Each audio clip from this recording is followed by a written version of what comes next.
Elsewhere, Senate Majority Leader Professor Kithure Kindiki is cautioning the CORD coalition that Jubilee will only engage in dialogue with them if the opposition coalition's approach is different from what he called as threats and intimidation from the CORD leaders. In an exclusive interview with KTN's Ochieng, Professor Kindiki termed utterances by a number of CORD leaders at the funeral of leader Raila Odinga's son yesterday as uncalled for, and said the coalition will not heed to ultimatums from CORD. Here is part of that interview. A pleasure to have you, Professor Kindiki, on this show. Maybe you could start by giving us an overview of your role as a Senate Majority Leader so far. Well, I think for us, last year has been quite successful, especially comparing with the previous year, 2013.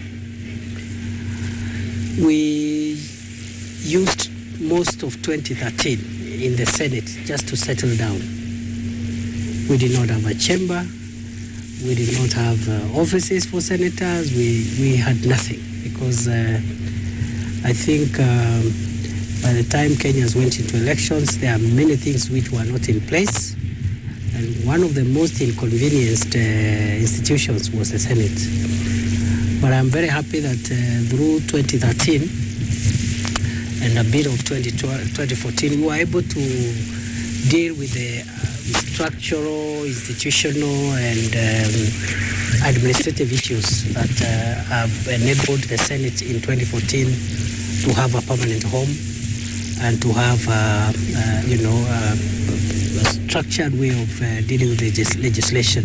Now, speaking of the way forward in the country, we've seen lately both the opposition and government welcoming dialogue on issues to do with wage bill, issues to do with security laws, and all that pertains the running of this country.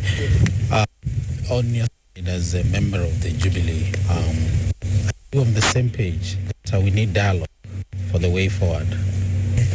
We owe Kenyans the truth. And the truth is, Jubilee is not opposed to dialogue. The head of state is Uhuru Kenyatta. He is the leader of Jubilee. He has said, I am willing. We had a PG. What we said in that PG is that the only thing we asked is that if we are going to have a national conversation, it must be channeled through existing institutions. Again, to provide some kind of order. Because, and that's why we are saying we don't know what they mean by dialogue. Because you see, you cannot say we are going to have dialogue by having political rallies. And then you go to Uhuru Park, you go to Tononoka. How can the price of maize flour come down by holding a public rally in Tononoka? And then all of a sudden you say, okay, we must have dialogue and you have 60 days. If you are genuine and you have a national interest and you are asking for a national conversation, you don't give an ultimatum. Unless there is something else you're asking for. You say, I've given you 60 days. And after those 60 days, what do you say? The door to dialogue is now closed. Okay? Let's go for a referendum. Now, question is, how can a referendum vote make the price of cooking oil come from 50 shillings to 40 shillings?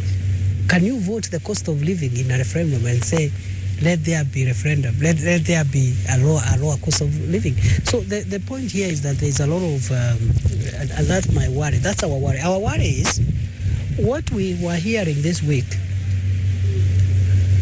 we genuinely thought it's a new phase of national engagement, which is welcome. So what you're saying, there is nothing really new about this dialogue? No. We are not interested in the semantics. Or what we are saying, Mr. Ochieng, is that all what we want is Kenya to be a mature democracy, a country that is old enough to discuss whatever issues that arise and will continue arising within the established institutions. That's what distinguishes a country run under the rule of law and a banana republic. I am also saying, or we are also saying as Jubilee, that for national conversations to have impact, they must be done in good faith, not through threats, ultimatums, and pure propaganda. Thirdly, we are also saying that national conversation should not be seen as an event, so that you say next week there will be national dialogue from Monday to Friday, and then when it is over, we imagine that all our problems as Kenya has disappeared.